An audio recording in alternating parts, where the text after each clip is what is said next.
Bible अध्ययन श्रृंखला के अंदर आपका हार्दिक स्वागत है।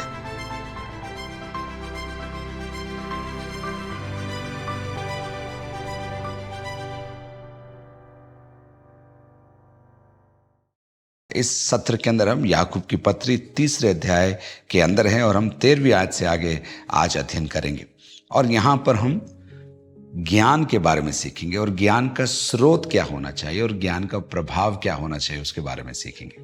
पहले प्रार्थना कर लेते हैं। परमपिता परमेश्वर, हम आपका बहुत धन्यवाद देते हैं आपके जीवित वचन के लिए।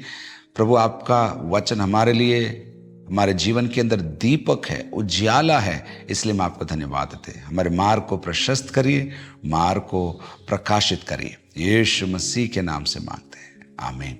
याकूब की पत्री तीसरा अध्याय 13वीं आयत, तुम में ज्ञानवान और समझदार कौन है। इसी अध्याय के पहले सत्र के अंदर हमने शिक्षकों के बारे में देखा था। उस समय पर लोग चाहते थे कि वे शिक्षक बने, उपदेशक बने, और याकूब उन्हें चेतावनी देकर कहता है कि ज़्यादा शिक्षक नहीं होने चाहिए, क्योंकि जो शिक्षक है उनकी जिम्मेदारी ज़्यादा है और उनका न्याय भी ज़्यादा होगा। ये कहने के बाद व्यक्तिगत ज्ञान के बारे में याकूब कह रहा है। आज भी आपको लोग मिलेंगे जो दूसरों को सिखाना चाहते हैं लेकिन उनके जीवन में लागू करना नहीं चाहते। वे दूसरों को ज्ञान बांटना चाहते हैं लेकिन उसी ज्ञान को अपने जीवन में लागू वे लोग नहीं करते। याकूब कह रहा है, तुम में ज्ञानवान और समझदार कौन है। वो पूछ रहा है कौन है।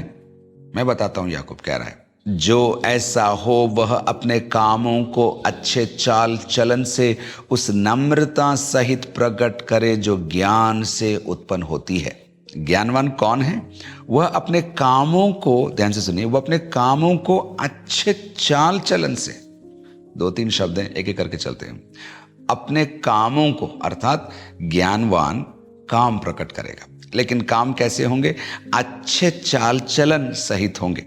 2-3 आयत में आपको देता हूं। चाल चलन मसीह जीवन के अंदर एक बहुत बड़ा शब्द है। इफिसियों के पत्र अगर आप पढ़ें, उसके 5वें अध्याय की पहली आयत में लिखा है, तुम्हारा इसलिए प्रिय बालकों के समान परमेश्वर का अनुकरण करो। दूसरी आयत, और प्रेम में चलो, प्रेम में चलो, ऐसा लिखा है।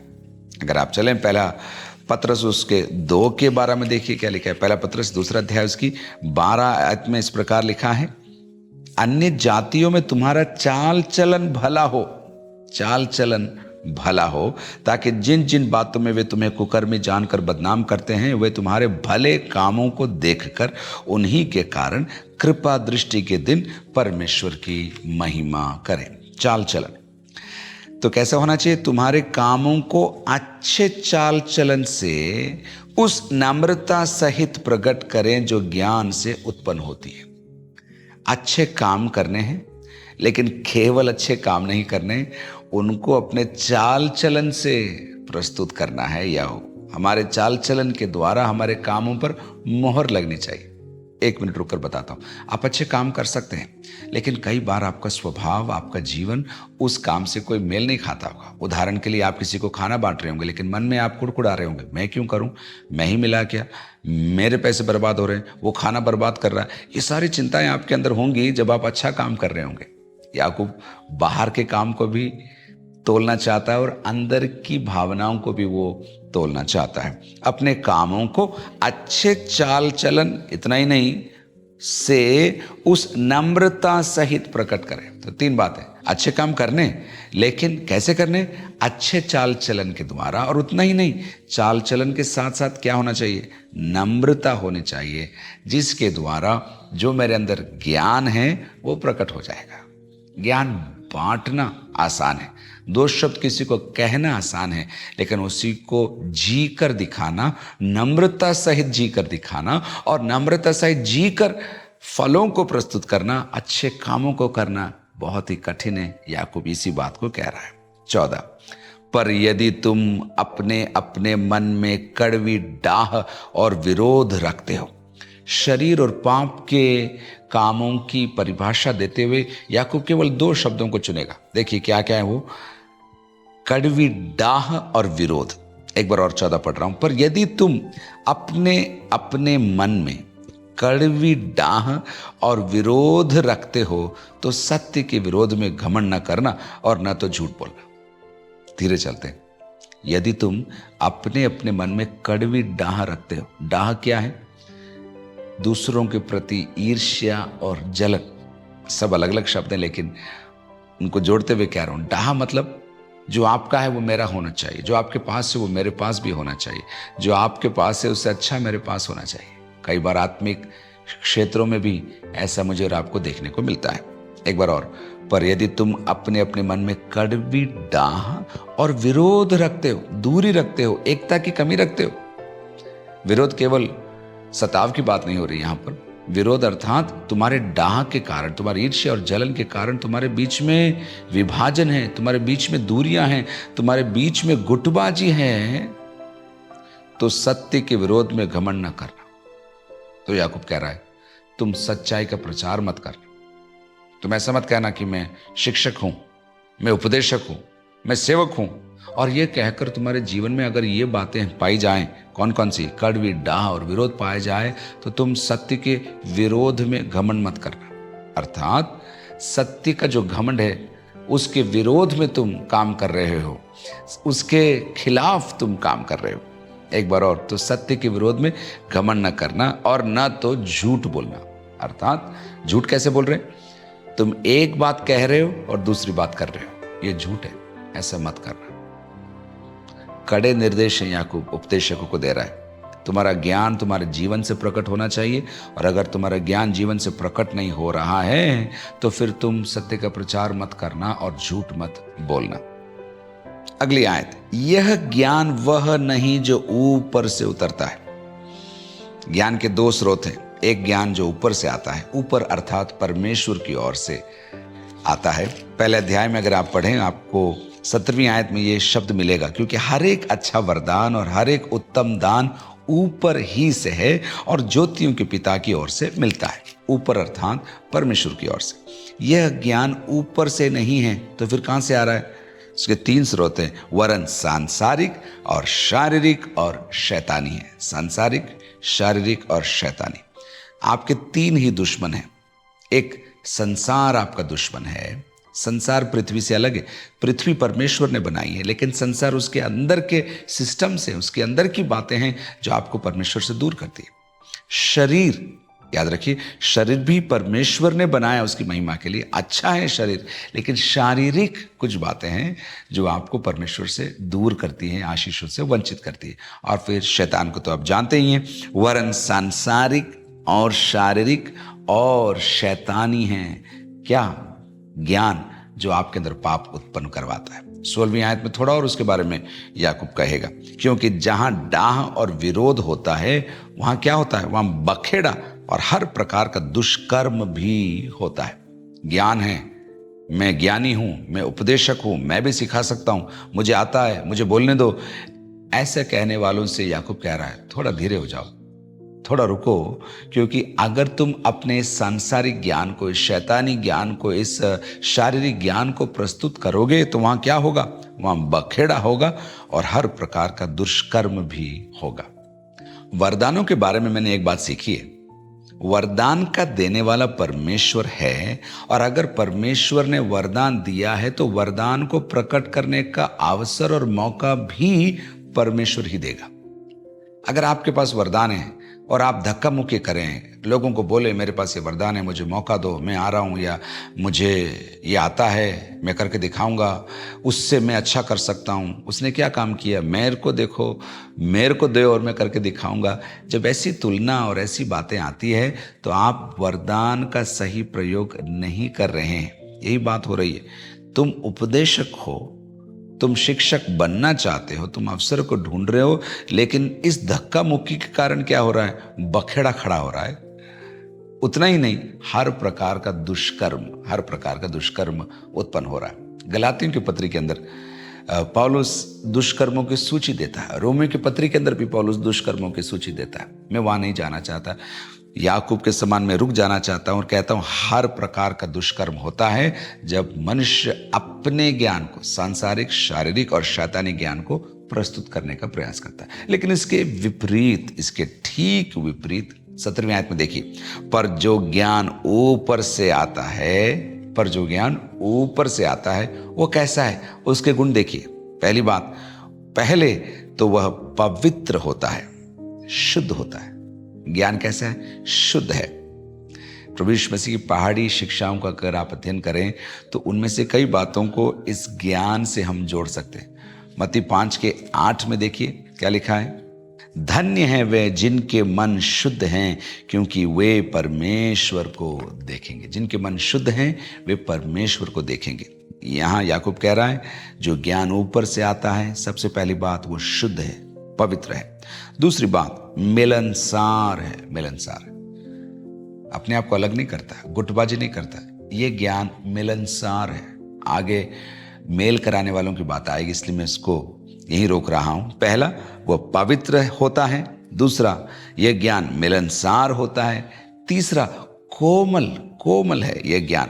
प्रभु यीशु मसीह का स्वभाव मुझे दिख रहा है जब इन शब्दों को मैं बोल रहा हूं। वो पवित्र होता है, मिलनसार होता है ज्ञान। नंबर 3 कोमल होता है। कोमल अर्थात किसी को चुभाता नहीं, किसी को दर्द नहीं देता। दर्द सह लेता है लेकिन दर्द देता नहीं, कोमल। नंबर 4 मृदु भाव, अच्छे शब्दों से भरा हुआ, अच्छे शब्दों को कहने वाला, मृदु भाव। जीभ के बारे में हमने पिछले सत्र में सीखा कि जीभ के अंदर आग लगाने की ताकत है, लेकिन उसी जीभ का अगर सही उपयोग किया जाए तो आग को बुझाने की भी ताकत है। ये ऊपर से आने वाला ज्ञान मुझे और आपको प्रदान करता है। एक बार और, जो ज्ञान ऊपर से आता है वह पहले तो पवित्र होता है, उसके बाद मिलनसार होता है, उसके बाद कोमल होता है, मृदु भाव रखता है, दया दिखाता है, दया से भरा हुआ है। यह दया उसको विवश करती है कि आवश्यकता में पड़े हुए लोगों की मदद करे। इन शब्दों में आपको प्रभु यीशु मसीह का स्वभाव दिख रहा है कि नहीं दिख रहा है? पवित्र, मिलनसार, कोमल, मृदु भाव, दया, और इतना ही नहीं, अच्छे फलों से लदा हुआ ज्ञान की बात हो रही है। कौन सा ज्ञान? जो ऊपर से आता है। वो पवित्र है, मिलनसार है, कोमल है, मृदु भाव से भरा हुआ है, दया से भरा हुआ है, और फिर अच्छे फलों से लदा हुआ है। मैं एक क्षण रुककर गलातियों में जाना ही चाहूंगा। गलातियों की पत्री उसके 5वें अध्याय में पौलुस फल के बारे में, आत्मा के फल के बारे में बात करता है, और बात करते हुए 5वें अध्याय की 22वीं आयत में कहता है, गलातियों 5:22 में, पर आत्मा का फल प्रेम, आनंद, शांति, धीरज, कृपा, भलाई, विश्वास, नम्रता और संयम है। ऐसे ऐसे कामों के विरोध में कोई भी व्यवस्था नहीं है। एक बार और, पवित्र होता है, मिलनसार, कोमल, मृदु भाव, दया और अच्छे फलों से लदा हुआ, खत्म नहीं, और पक्षपात और कपट रहित होता है। दूसरे अध्याय में हमसे कहा गया था कि अमीर और गरीब के बीच में पक्षपात मत करना, बाहरी रूप को देखकर किसी को ऊंचा और किसी को नीचा मत दिखाना। सच्चा ज्ञान, याकूब अब कह रहा है, सच्चा ज्ञान भी ऐसा ही है, वो पक्षपात नहीं करता। और फिर आखिरी बात, कपट रहित होता है। कपट क्या है? बाहर कुछ अंदर कुछ, बाहर मुस्कुरा रहा है लेकिन अंदर हानि सोच रहा है, दिखावे के लिए मुस्कुराना, गलत उद्देश्यों से दोस्ती करना, किसी के करीब गलत कारणों से आना, ये सच्चे ज्ञान में नहीं है। ये उस ज्ञान में नहीं है जो ऊपर से आता है। क्या क्या है आपको याद हो गया होगा। क्या क्या गुण हैं उस ज्ञान के जो ऊपर से आते हैं? पहली बात, वो शुद्ध होता है या पवित्र होता है, मिलनसार होता है। तीसरी बात, कोमल होता है। चौथी बात, वह मृदु भावी होता है। अगली बात, दया से भरा हुआ होता है। और फिर क्या? अच्छे अच्छे फलों से लदा हुआ होता है। उसके पश्चात पक्षपात नहीं करता, और फिर कपट रहित होता है। 18वीं आयत, मिलाप कराने वाले धार्मिकता का फल मेल मिलाप के साथ बोते हैं। एक बार फिर याकूब अपनी शैली में बदलाव लाता है, और जिस ज्ञान के बारे में वो कह रहा था उसको छोड़कर मेल मिलाप की महिमा वो गाता है। देखिए, मिलाप कराने वाले धार्मिकता का फल मेल मिलाप के साथ बोते हैं। एक बार फिर मैं आपको मत्ती 5 में लेकर जाना चाहता हूं, प्रभु यीशु मसीह के पहाड़ी उपदेश के अंदर, जहां पर हमको ये एक बार और देखने को मिलता है। वहां लिखा है 9वीं आयत में 5:9 में, धन्य हैं वे जो मेल कराने वाले हैं क्योंकि वे परमेश्वर के पुत्र कहलाएंगे। परमेश्वर के पुत्र कहलाएंगे। मिलाप कराने वाले परमेश्वर के पुत्र कहलाएंगे, प्रभु यीशु मसीह ने कहा। लेकिन यहां वो कह रहा है मिलाप कराने वाले धार्मिकता का फल मेल मिलाप के साथ बोते हैं। मेल मिलाप कराने वाले क्या है? बीज बो रहे हैं। किसका बीज बो रहे हैं? शांति का बीज बो रहे हैं, मेल का बीज बो रहे हैं, उसके साथ साथ धार्मिकता का भी बीज बो रहे हैं। और जो बीज बोया जाएगा उसी की फसल काटी जाएगी। तो मिलाप कराने वाले धार्मिकता का फल मेल मिलाप के साथ बोते हैं, अर्थात उनके मन में है लोगों को जोड़े, लोगों को एक करें, दूरियों को हटाएं। और जब वो ऐसा कर रहे हैं वे मेल और दोस्ती को लेकर आ रहे हैं, और उसका फल क्या हो रहा है मालूम? धार्मिकता उत्पन्न हो रही है, परमेश्वर को प्रसन्न व्यवहार वहां पर उत्पन्न हो रहा है। याकूब ने अपने जीवन में भी ऐसा ही व्यक्तिगत तौर पर प्रस्तुत किया। मैं आपको प्रेरितों के काम उसके 15वें अध्याय के अंदर लेकर जाना चाहता हूं। 15वें अध्याय के अंदर प्रथम शताब्दी की कलीसिया के अंदर एक बहुत बड़ी समस्या खड़ी हुई थी। पौलुस और उसके साथी लोग अन्य जातियों में सुसमाचार सुना रहे थे, लेकिन याकूब और अन्य साथी लोग यरूशलेम में रहकर यहूदियों के बीच में सेवा कर रहे थे। अब पौलुस चूंकि अन्य जातियों को सुसमाचार सुना रहा था, वो प्रभु यीशु मसीह के प्रकाशन को प्राप्त करने के बाद यहूदी रीतियों को जो जरूरी नहीं थी उनको छोड़कर गैर यहूदियों को वो अनुमति कई बातों की दे रहा था। अब इसके कारण विभाजन होने की स्थिति आ गई।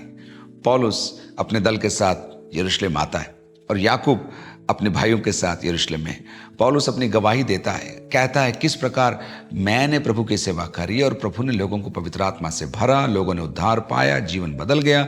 मैंने नहीं, परमेश्वर ने कार्य किया, इसलिए आप परमेश्वर से पूछो कि क्यों किया, कैसे किया। सारी बातों को सुनने के बाद याकूब कहता है ठीक है, मैं आपकी बात समझ रहा हूं, मैं यहाँ के यहूदियों को समझाऊंगा, बस कुछ काम तुम्हें अनिवार्य रूप से करना है, बाकी चीजों की मैं तुम्हें अनुमति देता हूं, तुम्हें छूट देता हूं। दोनों गुटों को याकूब ने एक कर दिया। 15वें अध्याय में ही नहीं, 21वें अध्याय में पौलुस फिर याकूब से मिलने आता है और इनकी मुलाकात के कारण एक बार और कलीसिया में विभाजन नहीं होता है, वे एकजुट रहते हैं। तो जो कुछ याकूब ने सिखाया उसके व्यक्तिगत जीवन में उसने किया, इसलिए तो उसने कहा जो वचन और कर्म दोनों में मजबूत हो या एक समान हो। एक और आयत मैं आपको देना चाहता हूं, प्रेरितों के काम उसके पहले अध्याय की पहली आयत में देखिए प्रभु यीशु मसीह के लिए क्या लिखा है। हे थियोफिलुस, मैंने पहली पुस्तिका उन सब बातों के विषय में लिखी जो यीशु आरंभ से करता और सिखाता रहा। यीशु आरंभ से करता और सिखाता रहा। लेकिन इतना ही नहीं, केवल सिखाने वाला नहीं, मेरा यीशु करने वाला भी था। यही बात याकूब अपने जीवन से प्रस्तुत कर रहा है। मेरा भी जीवन और आपका भी जीवन ऐसा ही हो, हम वचन और कर्म में मेल रखने वाले हों और हमारा जीवन बहुतों को जोड़ने वाला हो, क्योंकि जब हम ऐसा करेंगे तो धार्मिकता की बड़ी फसल को हम काटेंगे और हमारा ज्ञान ऊपर से है, ये बात हम साबित कर देंगे। प्रभु आपको बहुत बहुत आशीष दे।